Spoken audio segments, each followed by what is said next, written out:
ఈ కనిపించే 3 స్వరాలను ఏ విధంగా స్వరపిడిపి చేసుకోవాలనేది మనం ఇప్పుడు చూద్దాము. ప్రాసెస్ ఎలా అనేది. ఈ విధంగా స్వరాలు తీసుకున్న తర్వాత మనం ఒక పాత్రను తీసుకొని ఈ వరిగడ్డు పెట్టేసుకొని, ఈ వరిగడ్డు చుట్టూ మనం పాత్రకి ఆ ముక్కలు అంటకుండా ఈ చుట్టూ వరిగడ్డు పెట్టేసుకొని, ఒక్కొక్క ముక్కని దీంట్లో చిన్న ముక్కలుగా కట్ చేసుకున్న ముక్కలు ఒక్కొక్కటి పెట్టేసుకొని, దీన్ని పొయ్యి మీద పెట్టి కొద్దిసేపు ఉడికిన తర్వాత మనం వీటిని ఎలా క్లీన్ చేసుకోవాలనేది మళ్ళీ చూద్దాం. ఈ విధంగా 3 చేపలు మనం కట్ చేసాం కాబట్టి, ఆ 3 చేపల తలకాయలు, తోకలు ఇవన్నీ కూడా మనం శుభ్రంగా దీంట్లో పెట్టేసుకొని కొద్దిసేపు ఉడికిన తర్వాత వాటిని ఎలా క్లీన్ చేయాలో మళ్ళీ చూద్దాం. మనకు ఈ స్వరపిడికి కావాల్సిన ఇంగ్రీడియంట్స్ ఒక చిన్న వెల్లుల్లిపాయ, 2 చిన్న ఉల్లిపాయలు, చిన్న అల్లం ముక్క, 2 కరివేపాకు రెబ్బలు, పచ్చిమిర్చి, ఎండుమిర్చి, కొంచెం జీలకర్ర, కారం, ఉప్పు వేసుకొని మనం ఈ యొక్క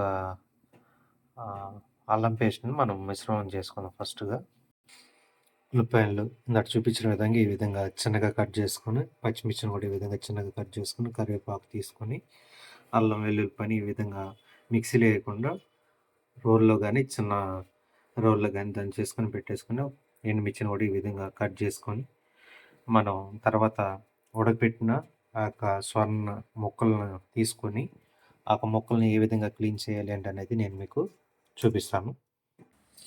ఈ విధంగా ఉడికిన సొర ముక్కలు పక్కన తీసుకొని వాటిని ఒక్కొక్కటిగా పైన ఉన్న పులుసు, పైన ఏదైతే పులుసు ఉందో నల్లగా ఆ పులుసుని తీసేసుకొని మనం సొరపిడికిని చేసుకోవచ్చు.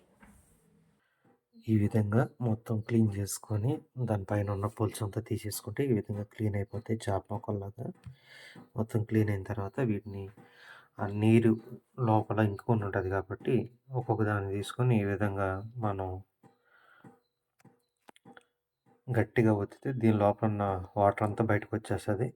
అలా మొత్తం చేసేసుకొని తర్వాత కారం ఉప్పు కలిపి పక్కన పెట్టుకుందాం. ఈ విధంగా ఒక ముక్కను తీసుకొని ఏ విధంగా పిండాలో చూపిస్తాను. ఏ విధంగా మనం గట్టిగా ప్రెస్ చేస్తే ఇట్లా వాటర్ కిందకు వస్తాయి. ఆ వాటర్ కనుక మనం పిండకపోతే అవి నీరంతా లాగేసుకొని అది చేప ముక్క ఏమవుతుందంటే పొడి పొడిలాడకుండా తడిగా ఉంటుంది కాబట్టి అంత టేస్టీగా ఉండదు. ఈ విధంగా మనం గట్టిగా పిండినప్పుడు డ్రాప్స్గా నీళ్ళు అనేది కిందకు వస్తాయి. అలా వచ్చేస్తే చేప అనేది పొడి పొడిలాడుతూ ఉంటుంది. ఆ పొడి బాగుంటుంది. ఈ విధంగా మనం పిండుకొని పక్కన పెట్టుకుంటే ఇవి ఒక్కొక్క ముక్కను ఈ విధంగా పిండినప్పుడు అయితే దీని లోపల ఎముక ఉంటుంది. ఆ ఎముక కూడా మెత్తగా ఇరిగిపోతుంది. ముళ్ళులాగా ఉండవు. ఇది సపరేట్గా ఉంటుంది. దీన్ని మనం ఈ విధంగా అంటే కనుక ముక్క అయిపోతుంది.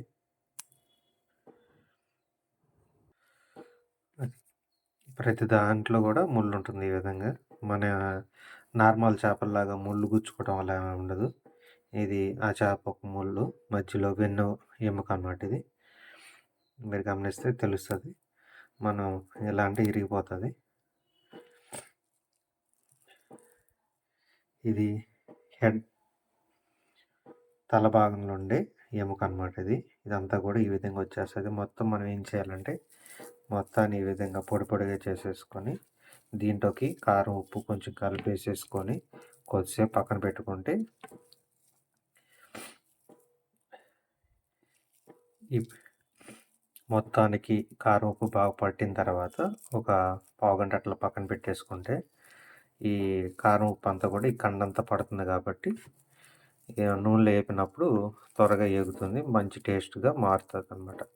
వెంటనే వేసేస్తే ఏమైందంటే ఉప్పు కారం ఈ పొడంతా లాక్కోదు కాబట్టి ఈ కండంతా లాక్కున్నప్పుడు ఏమైందంటే టేస్ట్ అనేది తగ్గిద్ది. రెండోది మొత్తం కూడా ఇంకది కాబట్టి కారం బయటే ఉంటుంది కాబట్టి అంత టేస్ట్ కనిపించదు. కలిపి కొంతసేపు పక్కన పెట్టేసుకుంటే ఒక పావుగంట 20 నిమిషాలు పక్కన పెట్టేసుకుంటే కొంచెం ముక్క అంతా కూడా లాక్కుంటుంది కాబట్టి ఉప్పు కారం అప్పుడు మంచి టేస్ట్గా మారుతుంది.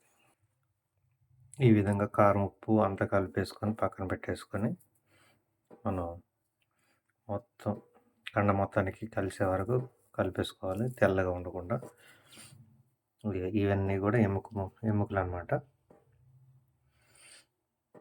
సొరచేపలో ఉండే ఈ వెన్నెముకలు ఇవన్నీ కూడా మెత్తగా మనం రబ్బర్ మాదిరి ఉంటుంది. ఇరిస్తే ఇరిగిపోతాయి. తర్వాత ప్రాసెస్ ఎలా చేయాలో చూద్దాం.